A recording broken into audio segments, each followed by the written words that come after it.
Scripture says in Revelation 21:4, He will wipe every tear from their eyes. There will be no more death, no more mourning, no more pain.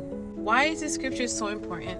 Well, as a Christian, I think one of the hardest things to grasp is being able to have sorrow and joy at the same time.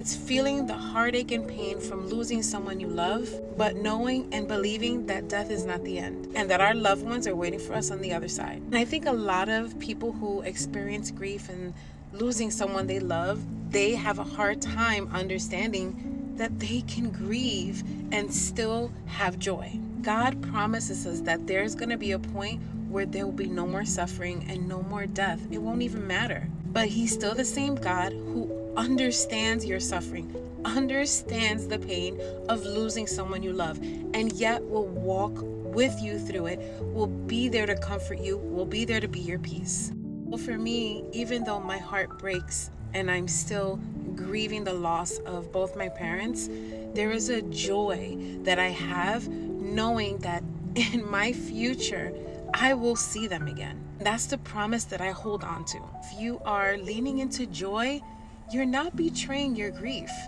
And if you are leaning into your pain and your heartache, you're not necessarily canceling out joy. The two can coexist. My joy is rooted in the promise that death does not have the final say. That one day there will be reunion, restoration, and no more goodbyes.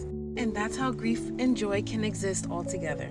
So if you're someone who is navigating this grief journey, struggling between, is it okay for me to have joy and still grieve the person that I've lost? Just remember that even though you know that your loved one is in heaven, you still have permission to grieve because love still exists. If you're looking for more scriptures that can help encourage you and support you on your grief journey, I created a 30-day devotional called Grace for the Grieving. If you'd like a copy, just drop a heart in the comments. And as always, you are not alone.